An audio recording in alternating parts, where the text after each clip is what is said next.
that's me. You're probably wondering how I ended up in this situation. It all started when I bought myself a completely disassembled Jupiter. Well, before putting it all back together into a solid metal motorcycle, I decided to take a look inside the engine and see how alive it actually is. The motorbike has been gathering ancient dirt and dinosaur deposits for 6 decades, so first and foremost I wanted to clean it thoroughly. After sealing all the holes, I discovered a substance resembling old kerosene in the garage, and we began the process of washing away these ancient deposits.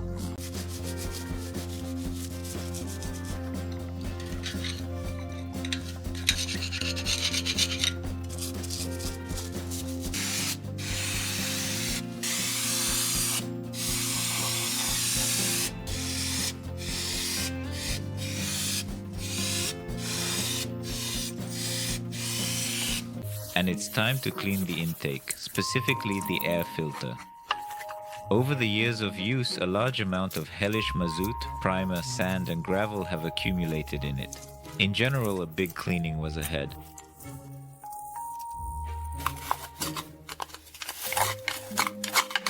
However, in spite of this wild dirt, this 60s filter surprised me with the quality of its filtration.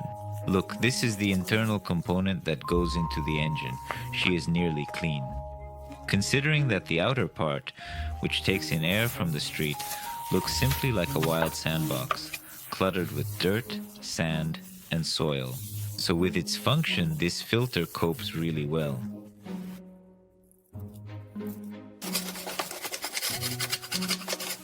And inside was found an ancient Egyptian artifact.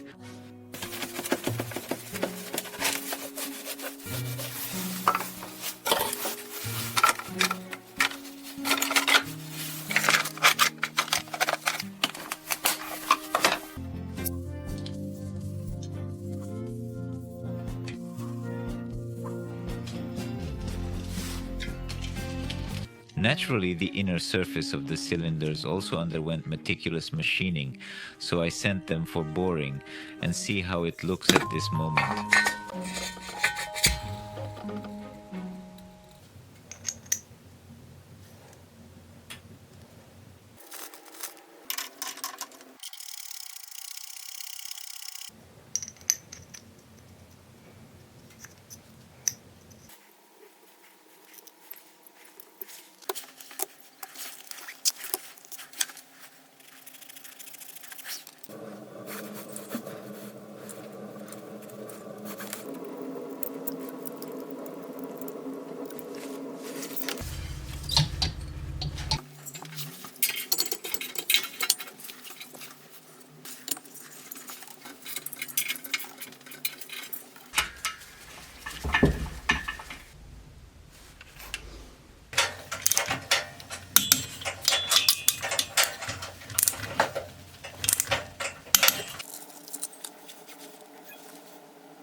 After washing it, I began disassembling the shock absorbers. I had up to 6 pairs of them, and I had to put together multiple attractive ones externally and functional ones internally. And to my surprise, some shock absorbers had full containers of oil inside, with the rods and seals in good condition, and overall they were perfectly functional, while others looked as if the motorcycle had jumped off the roof of a 5th-floor building with them. Honestly, I don't understand how it was possible to break the shock absorber spring into so many pieces. However, I was able to choose 2 excellent specimens, wash them thoroughly, and send them along with all the remaining parts for powder coating. After all the effort, I was eager to see, feel, and hear some results. Therefore, I made the decision to install a carburetor fitted into the frame and attempt to start it as a well-deserved reward for my hard work. The carburetor I selected was the Keihin PWK carburetor. In this case, it is a copy of a Japanese carburetor, not original. However, there is optimism that he will perform well in the end. The diameter is close to the original carburetor that was installed on this engine. Priority here for me is not maximum power, but simply very stable operation and some kind of economy.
Besides the motorbike, I also possess this capsule originating from the spacecraft.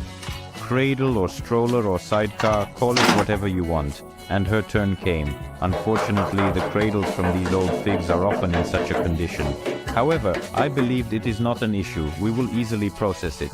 You have no concept of how incorrect I was. It was not that challenging to remove all of this and rip a portion of corroded metal. It was much more difficult to make an exactly shaped piece of metal of the required size and weld it there qualitatively so that this thin metal of the cradle would not warp. It's crucial to note that in this case I had to proceed without putty, as everything will be painted in powder, meaning that only bare metal is needed. Now my task is to collect all the rusty and not so rusty parts, put them together and take them to the holy temple of sand construction, where I will clean it all myself. And you know what? I will tell you, sandblasting is more enjoyable than playing PlayStation. It is a highly creative work of art when you witness the paint, either on its own or as a result of some cosmic phenomenon, being propelled off the surface at a rapid pace, accompanied by rust, and leaving behind a pristine metal surface. This is pure joy. Generally, when our YouTube is closed, I'll work at the factory as a sandblaster. The only thing I didn't take into account is that after sandblasting, you need to immediately apply powder coating, otherwise you will have to sandblast again. The bolts and fasteners were cleaned, but I had my own plan for them, and I decided to nickel plate them after watching a YouTube tutorial video. So, we will need a baking form, which I stole from the kitchen, salt and vinegar which I took there. Ah yes, and a spoon. And actually the nickel that I ordered on AliExpress. This is a nickel plate from which I will make 2 electrodes by cutting it with scissors along the metal. Alright, it was successful. Now we combine the infernal mixture for nickel plating. This involves vinegar that is mixed with salt. Salt for conductivity, vinegar to make the workshop smell awful. There we add 2 electrodes, connect them to the plus and minus. At the moment we will be driving current from nickel to nickel. Our objective is to saturate the water solution with nickel particles so that when we position the parts there, the magic begins to happen. All the details had to be attached to one wire, because we need to connect the negative from the power source to it, but we connect the positive to the nickel electrode. We click with an old charger for batteries, and magic begins to happen. Gas is released, everything is bubbling, nickel settles on the surface of iron. In any case, I wanted to believe in it. In 2 hours, a surprise awaited me. And it was not that the electrode completely dissolved and turned into such a greenish mush lying at the bottom of the container. What happened in my nickel plating laboratory? Well, first of all, it was necessary to wash all this from vinegar and salt in plain water, quickly dry it, and find out that it turned out to be a complete mess.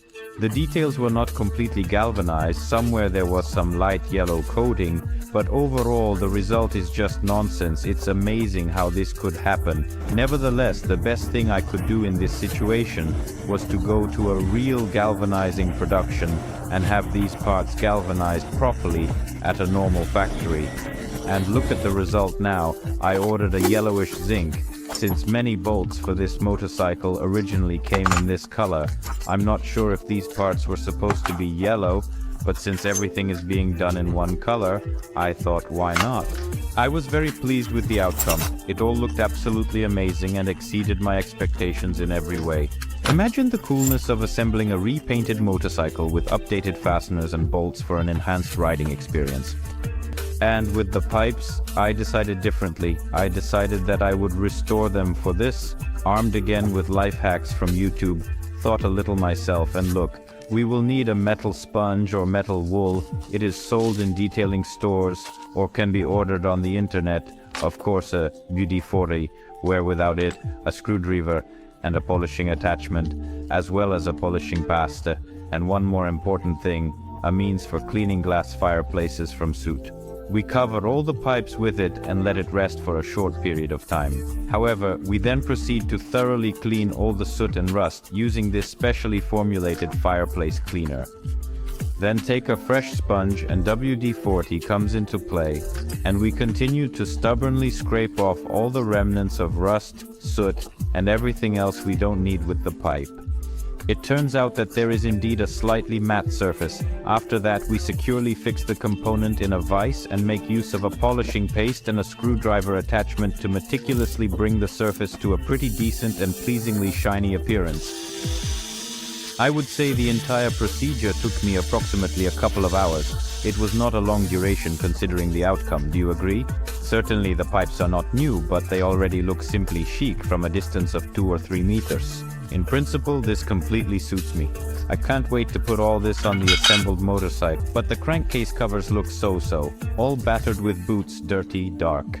I decided to polish them too. For this I took Scotch-Brite. It's a sanding sponge. WD-40, of course, you can't do without it at all. Screwdriver, of course, the same attachment for polishing and the same polishing paste. That's basically it. We apply WD-40 and wipe off all the dirt residues with Scotch-Brite, while also polishing some small scratches. It turns out such a cool matte surface, already much neater than it was. Well, now comes the polishing. Apply the paste to the cloth. You can even polish with just a cloth and paste. There will already be an effect. See how shiny it became. Some small irregularities, but I'll still wear the boots and make them even more worn, so no need for perfection, I believe. After a duration of 5 minutes of polishing the ignition cover, which was already quite dull and cloudy, it practically transformed into a mirror. Hello. Wow, I believe the outcome is outstanding. Not flawless, but fantastic for restarting it once more with boots, shoes, super. And by this time I received all the details with powder coating. Every single detail is carefully packaged. All I have to do is bring it all together. It is truly the most remarkably pleasant process. Prior to assembly, I was able to obtain a magazine guide on the device and repair of motorcycles from this particular generation, which has been a long-standing dream of mine. Here are simply bomb illustrations detailed with all the cuts. Not that they were so necessary for assembling a motorcycle, but it still gave me a little confidence, especially since I am assembling such a project for the first time in my life. I chose to start with assembling the rear shock absorbers, as they were almost completely disassembled and needed to be restored to their original factory condition. First of all, I decided to replace the seals with new ones, because as most likely they will leak in the first week of the trip. Not difficult in general, main thing is to protect thread on stem with at least electrical tape so that new seal is not cut or damaged.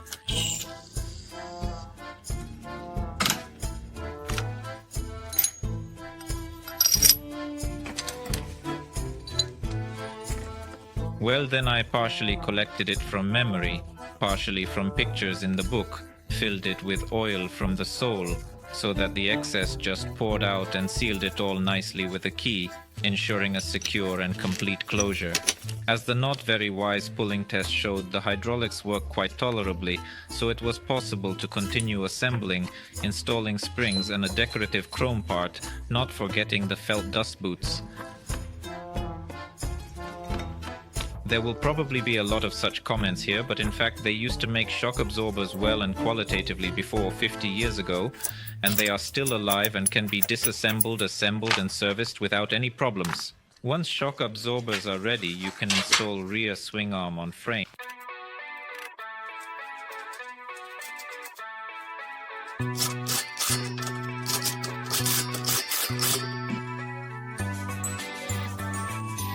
One of the most enjoyable moments in this entire process is unpacking the components post-painting, akin to receiving new gifts from under the Christmas tree. I don't remember how it was in the original, but I tried to tighten all the bolts with the heads inside the wheel so that dirt and water wouldn't damage the thread and nut.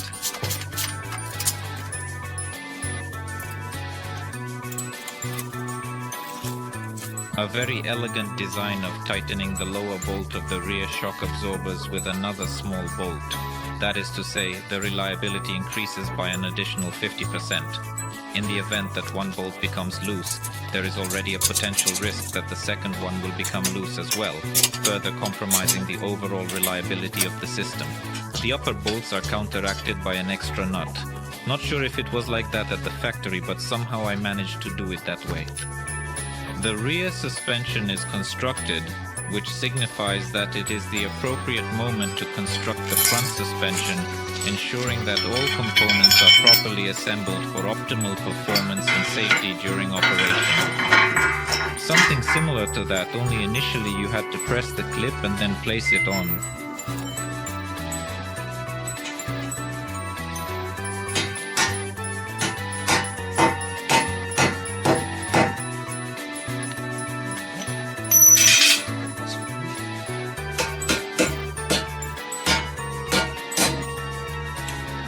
Having tried on that, everything fits into place. Beautiful new shiny bearings were smeared in a terrible graphite grease and already installed in their workplace.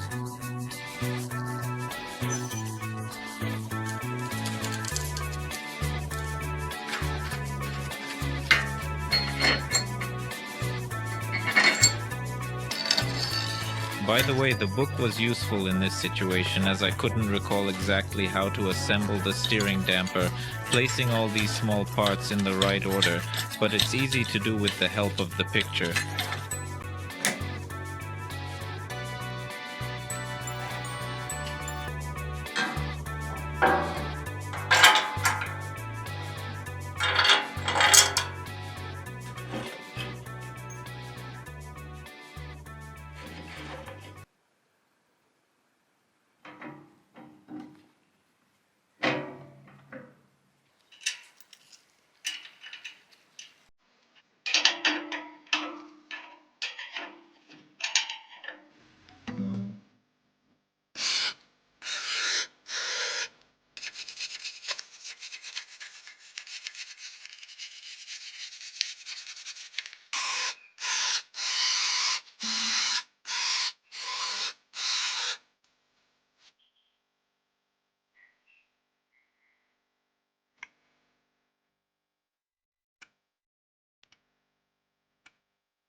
Installing a new chain is not tricky, and while installing everything back, I replaced the clutch discs with new ones, and out of curiosity I measured them.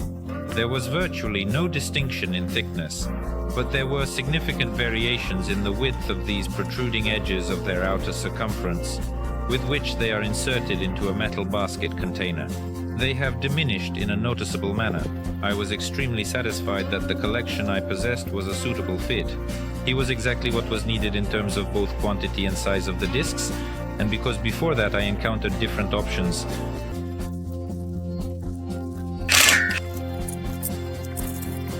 Nowhere could I find how tight the clutch springs should be tightened, so I tightened them by visual inspection. Furthermore, in my view, with this engine you can adjust the spring tension via the oil filling hatch in the crankcase post-installation of the engine on the motorcycle. Well, in order for this oil not to leak out, it was necessary to put a crankcase cover. According to factory standards, no sealant is used there, but first of all, I don't really trust paper gaskets, and secondly, when the engine is disassembled again, the ones put on the sealant are removed much easier.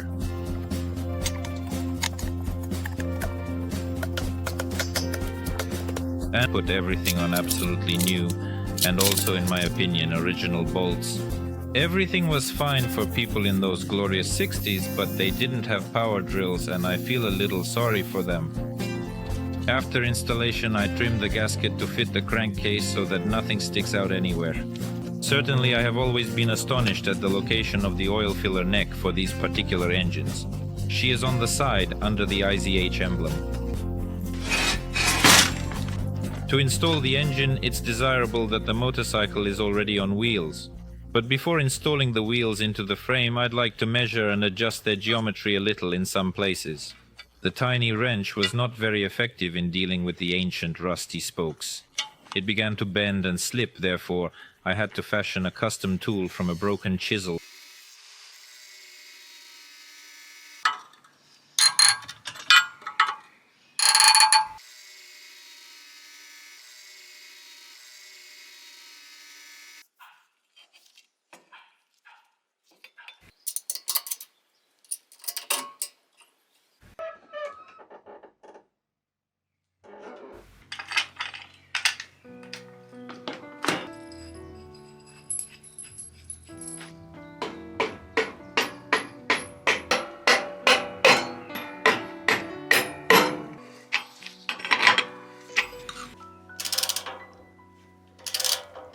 Problem with levers was a very large gap.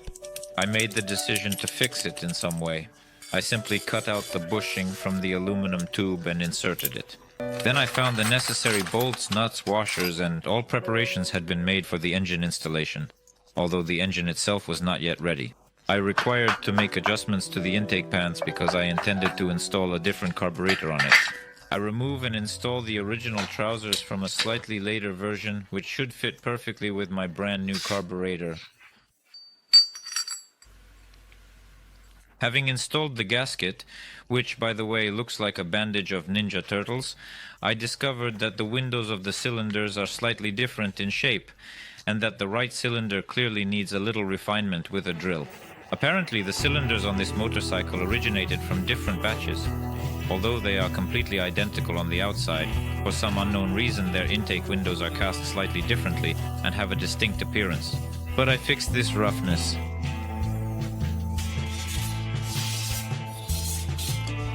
And now the long-awaited moment has come. But no, it turned out he's not ready yet, because first you need to put on the chain. And I bought a Japanese one to last long and avoid dealing with all this, especially thousands of kilometers away from home. It is significantly simpler to place the chain on the motorcycle while it is still without an engine and these rubber chain guards. Here it is, the long-awaited moment. For whom? Of course, for my back, because it's very happy that I'll now drag the engine into the frame. Due to the fact that the engine mounting plate of my motorcycle had previously been reinforced by someone else, it was not able to fit into its designated position. Native bolts by length had to put non-native ones. Well, as never before, the Japanese chain that was native to Japan was sawn to the size that was desired.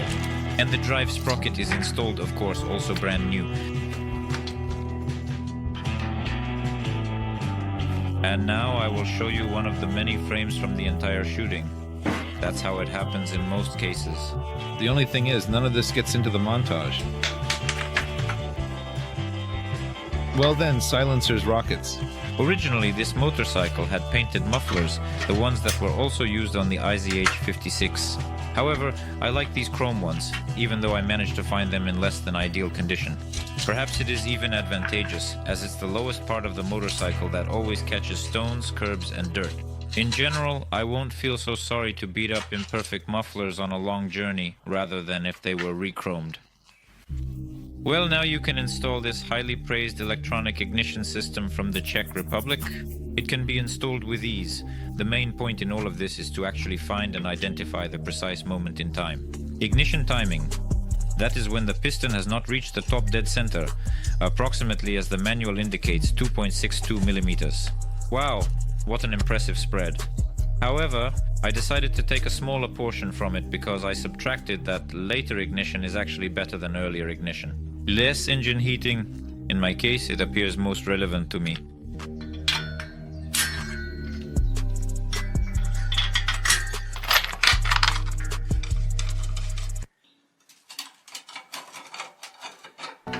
And there are actually just a couple of beautiful final details that remain. Retrieve the glove compartment, seats, and you are able to proceed with a test drive. With the new seat cover, my old friend Maestro assisted me. He stitched a marvelous case with a fancy white border. In reality, I had to acquire the skill of seat upholstery on my own. Firstly, because eyelets, iron rings had to be installed where the handle is attached on top of the seat and where the button is located for detaching it from the seat. They didn't have a special tool, so I riveted them as best I could with the heads of an adjustable wrench, first practicing on a piece of leather. And I fastened the case with these jeans rivets. In order to rivet them, I even had to ruin one of the pliers in my workshop, reaming the holes to make them suitable for the rivets. But in the end, for the first time in my opinion, it turned out quite well. More or less bringing to life the lower rubber bands that prevent the seat from hitting the frame, I attached them with classic modern rivets, because the original fasteners have long rotted and fallen off. Everywhere if possible, and where not visible, he used rubber bands to prevent paint peeling, lasting longer without corrosion. And also see how the maestro covered the handle for this seat with exquisite leather material. This is essentially a steering wheel specifically designed for the sporty M-series BMW cars, providing a superior driving experience and enhanced control. He has clear vision on the ground.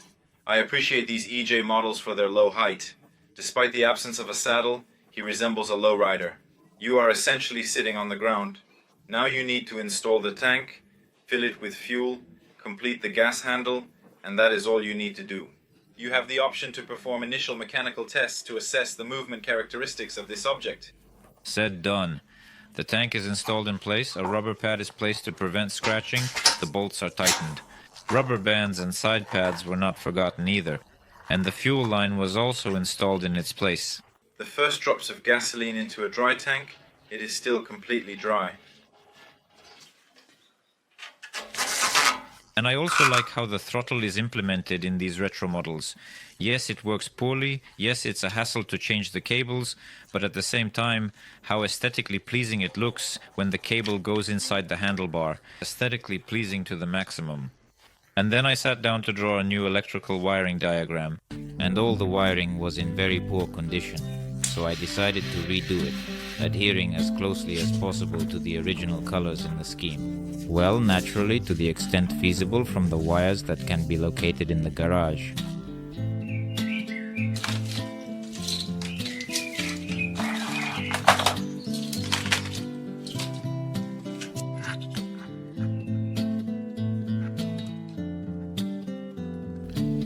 But the thing is that the wiring I'm doing is not original, because it's a hybrid between wiring for modern contactless ignition and the original wiring from IZH, because I didn't want to change any control element to something other than what it was from the factory. All remotes, ignition lock, marker lights and headlight, although no, there will be something interesting with the headlight, but I will tell you about it later. And currently, as you can see, I've drawn a rough homemade diagram and I'm wiring it based on it.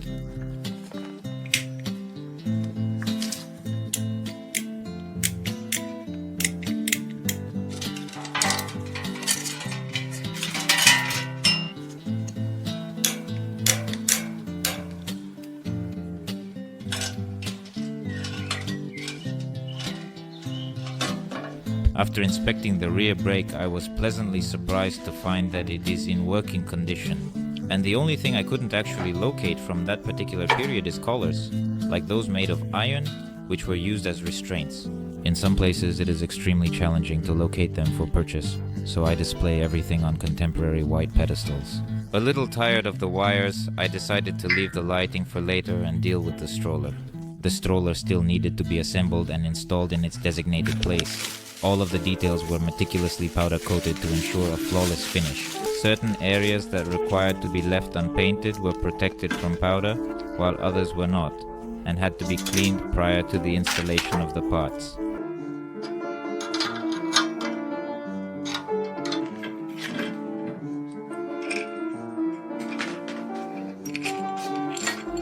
Frame, suspension and fasteners were assembled rather quickly, and it was now time to install the bassinet.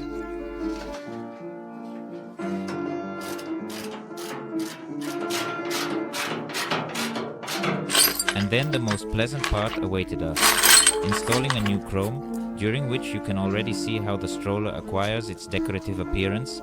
And here, real restorers will appreciate, they managed to assemble them with original fasteners and original unusual 11 size nuts, which have been cleaned of rust and re-galvanized.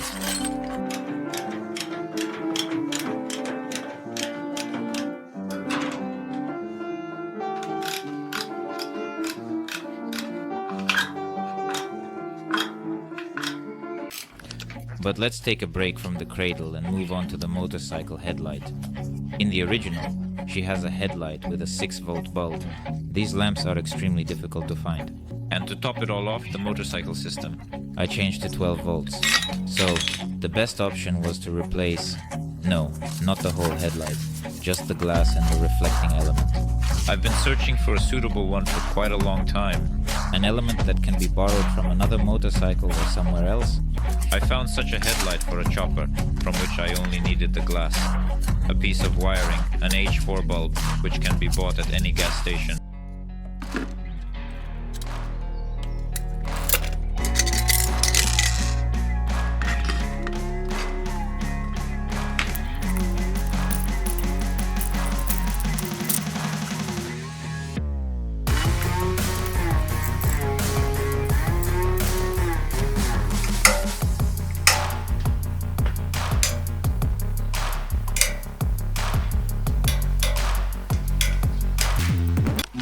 For the battery, it was necessary to apply very modern technology and printed a special tray for a modern 12-volt battery in the glove compartment on a 3D printer. I fastened this tray securely with 2 bolts and affixed the battery onto it using a rubber band specifically designed for securing batteries in place. The battery itself is gel, maintenance-free, which means that no acid leaks from it and does not corrode the battery compartment, and it is now attached quite tolerably. It will not jump and bounce there. I am satisfied with this instruction. By that time I managed to assemble the wiring of the stroller and connect all the clearance lights in the front and rear on its fender.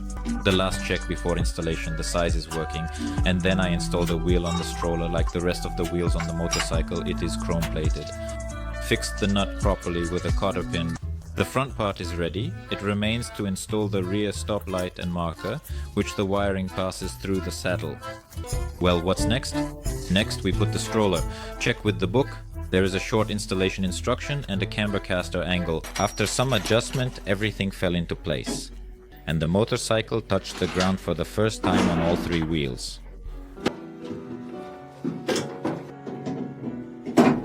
The seat itself, of course, was also reupholstered. Everything was done according to approximate samples, as it was from the factory, but it turned out, in my opinion, even more beautiful than it was in the original. I planned to ride into the city on a motorcycle, so I installed rear view mirrors. And the ultimate cherry on top of the cake was the carburetor covers, which I additionally installed in order that I could ultimately embark on my inaugural journey to the city. You know what feature I noticed right away in this motorcycle, unlike many others? Look how the clutch works here. The clutch cables, which are new on sale, are so wonderful that the clutch needs to be pressed here with pliers. Look, now I will find the neutral, maybe if I am lucky. And what is the catch? Here you have the ability to disengage not only with your hand, but also with your foot. So we simply decrease the speed to the lowest level, without even making any contact with the clutch mechanism. In theory, it should not stall because the first gear pressed down will automatically engage the clutch. Let us verify. I engage the initial gear. I am not making contact with the clutch.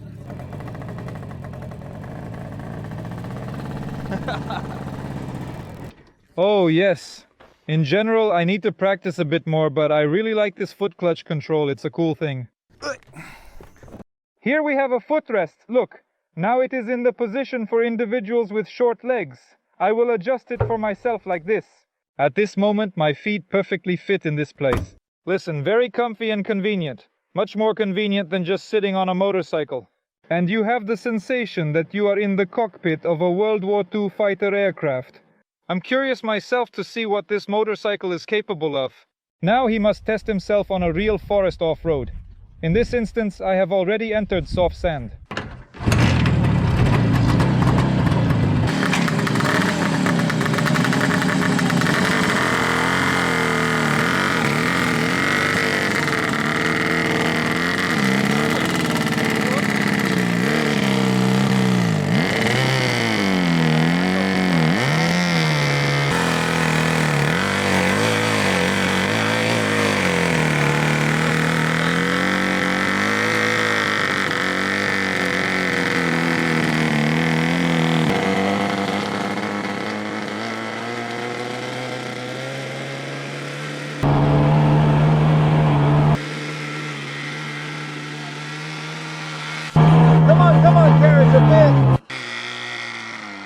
Surprisingly, even with the low ground clearance of the deflated rear wheel, it manages quite well.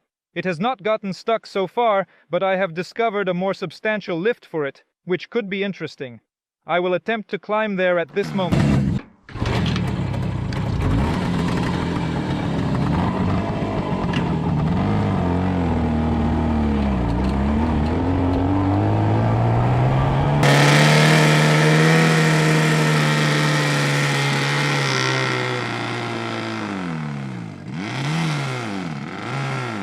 It is unfortunate that there is no reverse. I truly require a little more.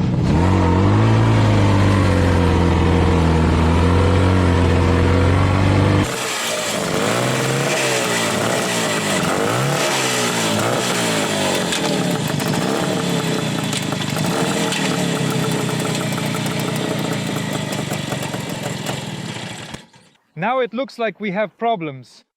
I tried to turn back from this mountain that I almost crashed into, and I dug a little bit so that even the mufflers went into the sand. This is what I call a real off-road. Here is already enough solid sand. Fortunately, this is neither a Jeep nor a car. It doesn't weigh 2 tons.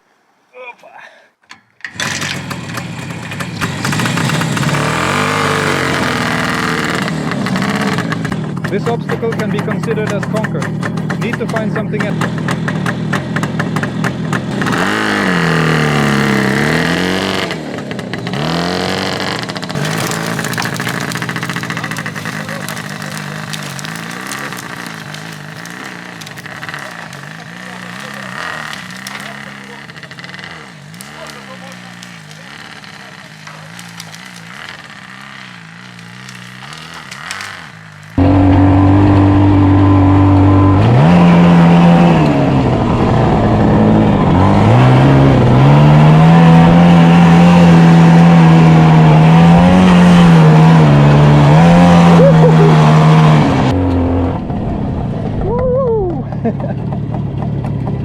Now I have a GPS speedometer here because I wouldn't trust the native one. The result will be more accurate here, straight here, probably 500 meters. I think that'll be enough. If it's not enough, we'll go somewhere else to a longer highway and measure the max speed there.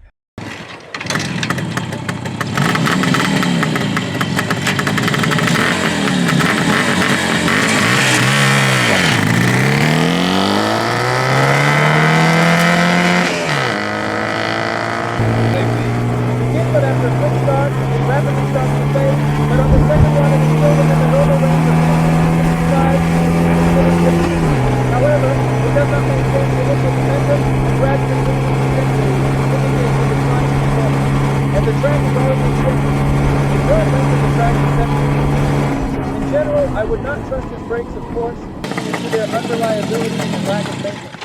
On this section, it was feasible to accelerate to just above 70 km/h.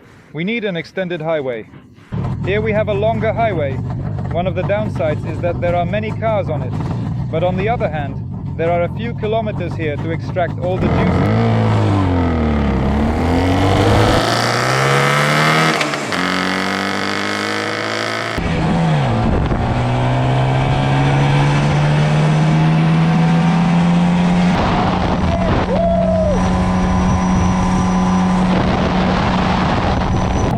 Upon returning to the workshop, I made the decision to examine the sacred book of Ij and locate his parameters within it with the intention of determining his maximum speed based on the data provided by the factory. The maximum speed with a stroller is indicated as 80 km per hour. I managed to accelerate to 90 according to GPS, which you will agree is not bad. But the max without a stroller is indicated as 110, and I need to check it.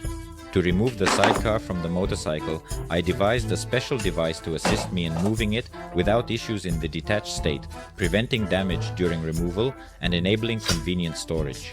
The device is simple, made from a pallet piece and construction store wheels. It can be assembled in 15 minutes. Attaches securely using clamps in the location where the stroller connects to the motorcycle, and once fixed, you can safely detach the stroller without any fear of it falling and scratching the paint. After removal, you can conveniently roll it back to the storage area, similar to a shopping cart in a supermarket, ensuring easy transportation and storage. I went out on a solo motorcycle without a sidecar.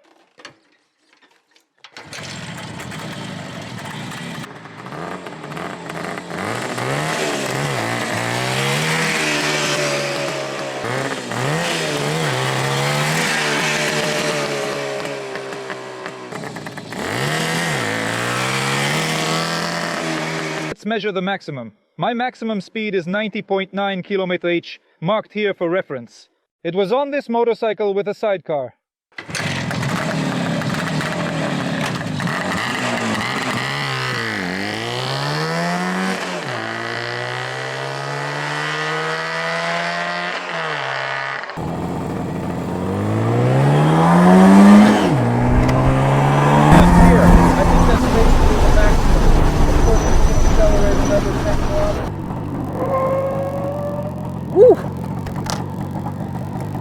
In my opinion, this is already the result. 1 out of 10 by GPS. Always want more. On the other hand, the quieter you go, the further you'll get. This rule works.